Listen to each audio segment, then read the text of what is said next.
Good Morning Business, le débrief de la matinale. Il était temps qu'on reprenne le débrief car les débats se sont poursuivis pendant la publicité sur la French Tech. Est-ce que on continue à trop valoriser certains acteurs de la French Tech? Est-ce que Pigment vaut vraiment 1 milliard de dollars? On dit tout ici, on est entre nous, avec Carole Juge-Lewellyn, Stéphanie Hospital et Thibaut Prébet. On va écouter pour commencer Maya Noël, la directrice générale de France Digital, qui nous expliquait qu'on était en train de séparer le bon grain de l'ivraie. On l'écoute. Je pense que les bons projets continuent à être très bien financés. Il reste de l'argent et là on est en train de redécoller. Donc le début de l'année n'est pas forcément évident. Ça traduit aussi la même chose que la fin de l'année dernière. Néanmoins, ça montre que si on a un beau projet, on peut continuer à être financé. Et donc aujourd'hui, on a Pigment. Hier, il y avait aussi Blablacar qui a annoncé une levée de 100 millions. Donc il y a quand même beaucoup de signaux positifs qui montrent qu'on est capable toujours d'encourager nos champions. Ce qui énerve Carole, c'est l'effet moutonnier des fonds. C'est-à-dire que... Non mais Carole, c'est pas un secret. On le voit sur Pigment. Tous les fonds qui étaient au capital veulent remettre au pot. Ils veulent y aller. Ils les poussent même, en fait, à faire une levée. Tout le monde veut aller sur les mêmes dossiers. C'est un peu le problème des fonds d'investissement. C'est qu'il y a un effet un peu moutonnier. Personne ne veut passer à côté du bon deal. Tous les fonds d'investissement vous disent tout le temps, moi, j'ai raté machin. Moi, j'ai raté Cézanne. Moi, j'ai raté un truc. Et donc, en fait, après, quand il y a un deal, et Pigment est une très belle boîte, très beau succès. Vraiment, il n'y a pas de débat. Combien de chiffre d'affaires? Je ne sais pas, c'est pas ma boîte. Nous non plus, on ne sait pas, il va communiquer. Mais ce que je veux dire, c'est que néanmoins, cet effet moutonnier, en fait, il faut apprendre, quoi. Enfin, les mecs qui ont perdu je ne sais combien de millions, de milliards dans Klarna, quand ils ont fait des levées, jusqu'à faire un downturn 7 fois moins cher parce qu'ils avaient survalorisé l'asset, en fait... apprenez. Et le problème, c'est que les fonds ont la mémoire extrêmement courte. Et paradoxalement, ils demandent aux entrepreneurs d'avoir la mémoire très longue et très résilient. Et puis nous, on doit pouvoir s'adapter. Donc un jour, il faut faire de l'hypercroissance. Le lendemain, il faut faire de la bottom line. Et puis après, il faut refaire de l'hypercroissance. Et puis en fait, non, mais il faut arrêter de lever des fonds. Non, mais il faut... La parole est à la défense. Un fonds d'investissement. Stéphanie Hospital. Alors, avec Carole, on se connaît effectivement très bien. On est ensemble à France Digital. Et en fait, on partage exactement le même avis. C'est que nous, chez One Ragtime, on investit très tôt. Donc on investit dans des sociétés en amorçage et on est toujours le fonds lead. C'est-à-dire qu'on prend toujours les risques. Et moi, je regarde beaucoup de fonds venir en disant, mais nous, on veut venir. Mais en fait, on va être suiveur. Et je dis aux entrepreneurs, mais pourquoi tu prends un fonds suiveur? Au bout d'un moment, tu as besoin d'avoir un fonds qui s'engage. Et c'est comme ça que, en fait, on se retrouve effectivement. Sauf que les fonds suiveurs, ils mettent beaucoup d'argent. C'est quand même difficile de ne pas être tenté. Pas sur des petits tickets. Au démarrage. En fait, le démarrage, c'est plus difficile. C'est va trouver une société au moment où il y a 2-3 fondateurs, quand Carole a démarré, et puis on y va. C'est pire que tout, quoi. Et là, il n'y a personne, en fait. C'est ça que vous voulez dire. Il n'y a personne. Et nous, quand on regarde chez One Ragtime, le nombre de projets qu'on a financés, où les entrepreneurs derrière nous disent, mais si tu n'avais pas été là au début, même encore sur Hive, qui est quand même un projet qu'on vient d'annoncer la semaine dernière, qui est assez massif de réseau, de partage de fichiers, de puissance de calcul entre ordinateurs sur des capacités non utilisées. Mais en fait, on se rend compte que maintenant que la levée de fonds est annoncée, tous les fonds vont voir venir. Mais même si le projet est encore très très ambitieux et a tous les critères, il y a une espèce d'attentisme. Et puis à un moment, on ne sait pas pourquoi, ça s'emballe. Et puis on a des sociétés qui déclenchent ce qu'on appelle dans notre jargon le FOMO, le Fear of Missing Out. Et en fait, bien investir, c'est investir à contre-courant. Mais vous, c'est c'est bon pour investir vous, avant la parce que vague. c'est tous ces gens qui arrivent et du coup, ça valorise votre part. Vous êtes contente. Alors, oui, si on arrive à sortir, et c'est pas toujours le cas. Et en fait, bien investir, c'est rentrer au bon moment, c'est rentrer à la bonne valorisation, dans la très bonne société, mais c'est aussi être capable d'en sortir à un moment. Et c'est là où on voit le pas aller dans les modes, parce que là on est toujours dans les modes, la climate tech, les logiciels. Mais c'est que ça, il n'y a que des effets de mode. Il y a 1 an et demi, on parlait que du Web 3, là c'est l'intelligence artificielle. Alors je ne vais pas rentrer dans le débat combien de temps ça pourrait bien marcher quand même. Mais je sais, tu protèges, tu diras tout le temps l'IA, c'est l'avenir. Tu protèges l'IA, c'est un paratonnerre défenseur de l'IA. Mais à la fin, il y a un effet de mode. Il faut être réaliste et il faut aussi penser les pépites entre guillemets de demain, les licornes de demain, elles ont commencé avec des petits tickets et donc il faut ne pas oublier, se dire c'est ces boîtes en amorçage qu'il faut aider, quoi. Thibaut. Ouais, ce qui est intéressant, c'est que l'économie, il faut le rappeler, la finance sont des phénomènes autoréalisateurs par création. Si vous pensez qu'une boîte est bien et qu'elle va cartonner, tout le monde achète et ça fait monter le cours, elle peut lever des fonds sur des valorisations plus élevées, etc. Si vous pensez qu'une boîte va pas bien, personne ne veut la financer, les gens ont peur de ne pas être livrés, s'achètent ses produits et la boîte peut faire faillite juste parce qu'elle a une mauvaise image. Donc on est par essence dans des choses autoréalisatrices qui peuvent parfois suffire à amener les choses loin. Si vous prenez un exemple aujourd'hui, tout le monde veut des ETF parce que ça a marché, même si on va finir par acheter des choses qui sont beaucoup trop chères. Et paradoxalement, par exemple, on le voit quand on a beaucoup d'investisseurs qui nous disent on veut revenir sur les petites et moyennes valeurs, qui sont extraordinairement décotées au milieu du capital investissement et des grandes capis, et ils disent tous on ne veut pas être les premiers. Donc on voit qu'on est dans ce phénomène. Tout le monde a envie d'y aller quand tout le monde commence à y aller. Donc c'est très présent dans notre économie. C'est un fonctionnement avec lequel il faut faire, mais on est dans une économie qui est structurellement autorégulatrice, qui s'alimente que par des flux aujourd'hui, en tout cas en grande partie, puisque la notion de valeur, quand certains marchés peuvent se payer 40 fois et d'autres 7 fois, est moins présente que simplement le flux. Et donc il faut faire avec, même si c'est vrai que on se dit que le temps long est avec nous, mais le temps long c'est parfois long. Allez, mais justement, on va parler encore d'investissement, mais comme actionnaires. Est-ce que les salariés ont vocation à être les actionnaires de leurs entreprises ? Ils sont de moins en moins nombreux. Il y a eu cette étude en Europe. Aujourd'hui, c'est 3,01% du capital qui est détenu par des salariés. Ça fait 441 milliards d'euros. 10 ans plus tôt, c'était plus important. Et puis en France, c'est pareil. On a perdu, alors là, quasiment presque 10 points dans l'entreprise, notamment française. Cette diminution de l'actionnariat salarié, peut-être avec vous, Stéphanie, est-ce que c'est dommage ou est-ce que, en fait, un salarié doit avoir un salaire et non pas des actions ? Non, bien sûr qu'un salarié doit être intéressé à la réussite de l'entreprise. Alors, dans les grands groupes, c'est vrai qu'il y a certainement eu des déceptions par rapport aux cours de bourse et aux attentes qui sont créées. Maintenant, on voit bien dans l'environnement des startups et de la tech, l'incitation à avoir des collaborateurs qui ont des parts de l'entreprise fait partie du modèle de la tech.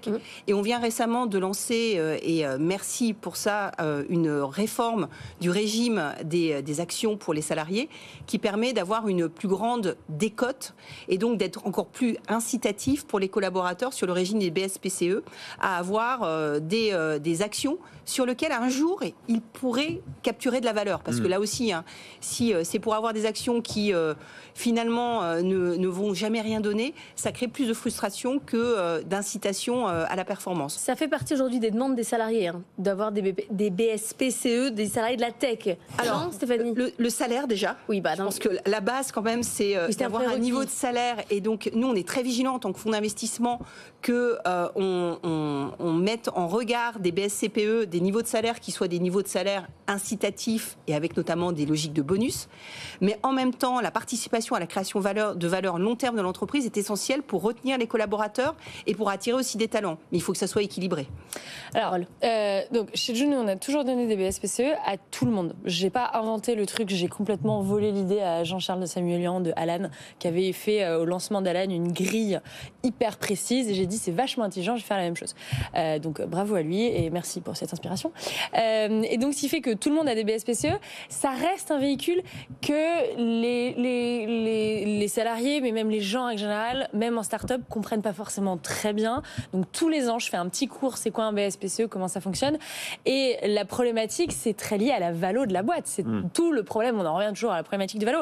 C'est-à-dire que vous faites une levée de fonds, vous réémettez, entre guillemets, à chaque levée de fonds un petit capital de BSPCE pour donner aux nouveaux salariés, mais sauf que vous leur donnez des actions qui valent déjà très cher. C'est-à-dire que quand vous faites une levée valorisée 1 milliard, vous donnez des actions, à l'instant où vous faites votre levée 1 milliard, elles valent 1 milliard. Donc en gros, le salarié, il va toucher de l'argent quand on vendra la société 2 milliards. Vous vendez la société 1 milliard, il n'en touchera pas. Vous vendez la société 100 millions, il n'en touchera pas. Donc il y a cette problématique qu'on n'a pas, par exemple, avec ce qu'on appelle l'actionnariat salarial traditionnel. Vous êtes chez L'Oréal, vous touchez un peu d'argent ou beaucoup d'argent en fonction des résultats tous les ans. On en a parlé quand Total a sorti les résultats. Je crois que c'était genre 3 000 ou 3 500 l'an dernier. C'était beaucoup. Et c'est vrai que c'est un véhicule qui est... Alors, l'État, fiscalement, surprotège ce véhicule et c'est très très bien parce que franchement, c'est vraiment super. Néanmoins, ça n'est plus du tout. Il y a 7 ans, les gens se disaient, comprenaient peut-être pas trop, ils se disaient, waouh, ça peut faire des trucs dingues, les startups. Franchement, aujourd'hui, en entretien de recrutement, on me pose la question une fois sur deux. C'est pas du tout ça qui fait signer les gens. Et c'est encore moins ça qui les fait rester. À la fin de la fin, les gens, surtout dans une période inflationniste dans laquelle on est, ils ont besoin de sous. Donc en fait, il faut juste bien payer les gens. Justement, quand même, depuis une semaine, la nouvelle décote d'illiquidité pour tous les nouveaux plans d'attribution de BSPCE, où on pourra donner une décote de 50 à 90% justement sur la valeur de l'entreprise pour tenir compte d'éléments d'illiquidité, donc du fait que les actions n'aient pas les mêmes classes ou qu'on n'ait peut-être pas la possibilité d'en sortir. On va élargir un peu quand même, parce qu'il y a beaucoup de salariés qui sont dans des entreprises cotées et qui ne sont pas des start-up, les grandes entreprises. L'objectif du gouvernement, Thibault, c'est d'arriver à 10% d'actionnariat salarié dans les entreprises cotées françaises. Est-ce que, je ne sais pas comment ça se passe dans d'autres pays, est-ce que c'est une bonne idée? Est-ce que vous pensez que ça peut motiver les salariés ou au contraire, c'est un mélange des genres? Je pense qu'il y a des sujets qui sont sociétaux, qui ne dépendent pas forcément de l'État. Toute la partie start-up, French Tech, c'est hyper intéressant, mais à l'échelle de l'emploi, c'est pas colossal. La réalité, c'est quand vous êtes dans un énorme groupe, les plus gros employeurs français, c'est des boîtes comme Carrefour. L'action Carrefour, elle fait pas rêver ses salariés. Je veux dire, quand on a une start-up, on peut se dire, je peux faire x10. Quand vous êtes dans des boîtes très matures où le cours bouge pas beaucoup, c'est pas la même incitation. Donc il y a 2 points à avoir en tête. Le premier, c'est que on a un bad buzz autour de l'action en France d'un point de vue sociétal. On dit que c'est mal, le capital. Donc ça n'existe pas dans d'autres pays. Donc ça joue quand même un peu sur la motivation. Ouais. Et le deuxième point qu'il faut avoir en tête quand même, c'est que l'économie mondiale des pays développés a basculé d'une économie de chômage de masse liée à une démographie très forte à un plein emploi lié à une démographie très basse. Et toutes les boîtes cherchent à recruter et n'y arrivent pas. Dans ce cadre-là, quand les salariés parfois changent de boulot tous les ans ou tous les 2 ans et où ils n'ont pas de difficulté, ce besoin d'être ancré dans l'entreprise, d'y croire à 5, 10, 20 ans comme quand on faisait toute sa carrière, il est moins vrai. Dans des startups où il y a l'upside, on voit cette idée, on a envie de se projeter, c'est vrai. Dans des très grands groupes où parfois on reste 1 an et on part, l'idée d'être actionnaire ne revêt pas cette valeur-là. Donc dans des économies où de toute façon la chute démographique a continué, où la trajectoire du chômage va rester à la baisse, l'idée qu'on va recréer ce lien avec ces sociétés, dans les toutes petites valeurs, ça paraît très clair. Dans les grands groupes cotés, c'est honnêtement pas complètement évident. Et c'est là où je suis pas totalement d'accord avec toi, parce que c'est dans les grands groupes cotés, je pense qu'il y a le moins de turnover.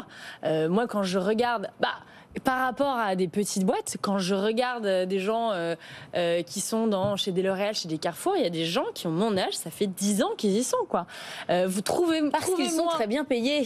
Souvent, c'est ça aussi. Alors, tu sais quoi, quand tu regardes les grilles salariales, c'est pas toujours le cas. Des fois, tu es surpris de savoir. Un petit mot quand même des retraites. Oui, justement. Stéphanie, personne ne veut en parler des retraites. Je vois très bien ce que vous faites. Moi, justement, parce que pour faire le pont entre l'actionnariat salarié et les retraites, on a un enjeu de réforme des retraites et d'arriver à une retraite par capitalisation. Je ne suis pas sûr que ce soit la prochaine étape du gouvernement. C'est plutôt d'augmenter l'âge de départ. Mais en même temps, si on arrivait à faire ça, on recréerait ce lien entre l'économie, l'actionnariat et puis ce que j'ai à la fin quand je pars à la retraite. Et c'est ce qui a marché aux États-Unis. Et en plus, c'est un formidable vecteur pour financer des sociétés tech. Ça marche aux États-Unis. Alors oui, jusqu'au jour où tu as une très grosse crise comme les subprimes qui t'envoient des gens de 70 ans t'envelopper tes produits alimentaires à la sortie de ta caisse. Après, on n'est pas obligé de faire 100%. On peut peut-être faire. On n'est pas obligé de faire 100%. Mais justement, Thibault a très envie de parler des retraites et du rapport du corps. Le corps qui va revoir sa manière de calculer avec les paramètres, pas mettre les mêmes choses dedans. Et à la fin, ce que ça va nous dire, c'est qu'il faut refaire une réforme des retraites. C'est à peu près là où on va, Thibault. Exactement. En fait, le problème, c'est moi j'aime bien la démographie, ça change jamais, donc c'est facile, on peut reparler. Il n'y a pas besoin de réviser le matin à 6h30 quand on reçoit un SMS, donc je suis très friand. La réalité est qu'on est parti dans une société qui, pendant 40 ans, a pensé que la démographie était un truc sinusoïdal. C'est-à-dire que ça baissait et puis que ça remonterait un jour. Et on se rend compte que ça n'existe pas, ça baisse partout. Sur le G20, il y a un pays qui, en 1 an, a vu sa démographie monter. C'est quand même pas beaucoup. C'est lequel ? C'était l'Allemagne, mais qui partait de que dalle et qui est toujours très en dessous. Sur 2 ans, il y en a 0. La démographie grâce à l'immigration en Allemagne, parce que même, je veux dire, ils étaient tellement bas qu'à un moment donné, quand on passe à 20 à 30, c'est pas la fête. Mais le problème, c'est qu'en plus de ça, on vieillit et en plus, on est moins productif. C'est ce que va dire le corps. Oui, alors ça, c'est après la productivité. Alors, on n'est pas moins productif. La productivité monte moins vite que prévu, ce qui n'est pas la même chose qu'être moins productif, ce qui serait négatif. Là, on est plutôt dans la dérivée.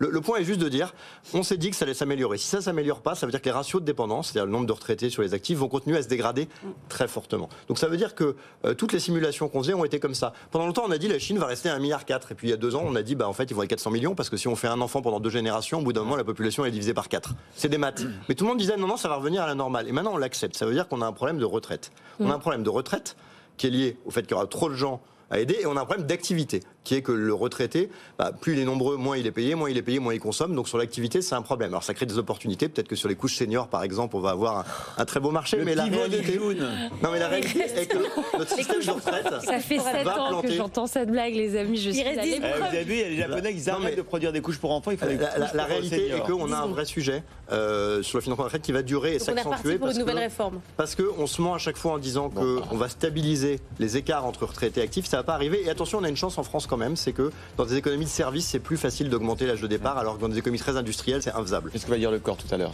Merci à tous les trois.